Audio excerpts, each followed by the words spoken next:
Mr. Gray, I hadn't intended to make a speech, but it's been such a stimulating debate that I've been awoken and got to my feet. And I just wanted to make a few general points because I haven't prepared any particular remarks. But I have been, like my honourable friend, actually doing some activities with the Industry and Parliament Trust, which is an excellent body that exists in order to allow parliamentarians to get a more in-depth knowledge of business, and in my case, in relation to the music industry, over the last 18 months or so, I've been visiting all sorts of different businesses and aspects of the music industry, from the collection societies right through to record companies and through to small independent songwriters and producers and so on. I had the opportunity to see all the different aspects of the music industries, I should say, because there are many different industries, we all know, that are involved in the production of music. And it is it is a fascinating eco-structure in and of itself. But it seemed to me that from observing over the last couple of years lots of different aspects of the music industry, it's pretty clear that there is a trend, which other honourable members have talked about today, towards streaming as being the main way now and into the future that consumers will listen to music.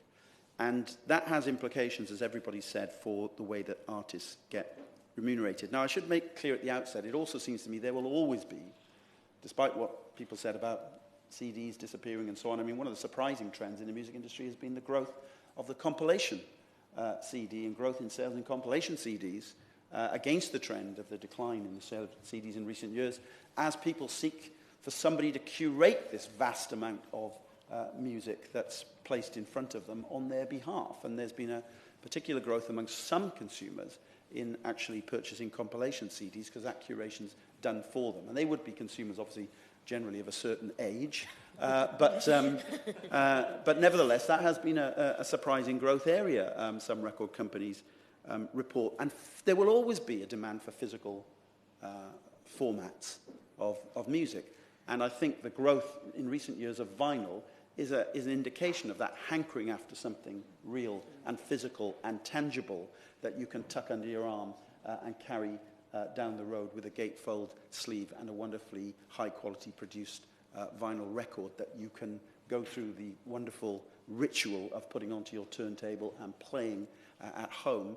And the growth in that isn't just amongst people like me who are going back and rebuying all the albums that we gave away when we thought vinyl was disappearing 20 or 30 years ago, and rebuilding our record collection, but also buying new music. It is also amongst young people, because if you go into real independent record stores like Spiller's in Cardiff, the world's oldest record store and one of the finest establishments in this country, if you go into there, you'll find young people at the head of the queue to buy vinyl. So that physical format will remain, because there will always be people for whom music is their ultimate passion, and for whom music is much more than the wallpaper of their life. It is actually, tied into their identity as a human being in an extremely powerful way. I will in a moment. I'm just sort of getting worked up.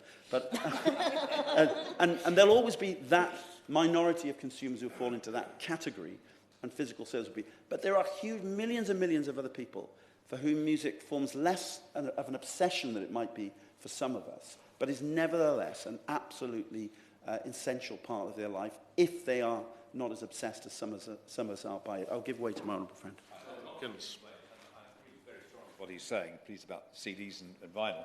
But would he not agree that CDs being a physical form of music, but also you have sleeve notes, you have artwork, all sorts of other things which add to the enjoyment of music, and isn't just the sound you get through headphones. Yeah. Kevin Brennan. Yes, I do agree with that. But the point I absolutely agree with that. But the point I was about to make is that there are many millions of consumers for whom that is less important, as it might be for you and I, for him and I, Mr. Gray, to pour through and as he can, I'm sure I can, remember who played bass on what track and who played slide guitar and so on, and know the exact length of time of each track, who wrote it, who wrote the lyrics, who wrote all that sort of detail that we store up. The point I was going to make, though, is that I think the consumer model that is emerging is that for most consumers, the consumption of music will become part of their general consumption of creative content, whether it's film, whether it is music, whether it's television programs and so on. And we are moving into a world where people can consume creative content of whatever variety, anytime, any place, anywhere. And the model by which that will work is a general subscription model where people will pay for their internet, pay for their television, pay for their music, all wrapped up, I think, in the future, for most general consumers, into one family package that they will pay for. And it's easier. They're already doing that, obviously, with their internet and their broadband and their television services and their telephone services. And it's a bit of a stretch sometimes for consumers to go from £0 to £10. But it isn't always a stretch for a family, although obviously, times are tough, but it's less of a stretch for some illogical human reason to go from £60 to £70 when you are paying into a subscription service. And so what we need to address, and what the government needs to address in its policy development around this, I think, is to think through the implications of that trend, and also to ensure that we have in place the right copyright structure, the right legal structure, the right penalties where that's required, to ensure that the people who make that creative content are appropriately rewarded, whether it's when they're physical sales, which I think will continue to go on and be an important part of revenue to the industry, but also when they are part of a more general subscription service, and to deal with the illegal content, to deal with the legal loopholes like Safe Harbor that allow content to be consumed online without creators getting the appropriate reward. And I hope that the Minister, I'm sure he is because he's a thoughtful person, I hope that the Minister can have something to say to us on how the government sees that way forward into the future.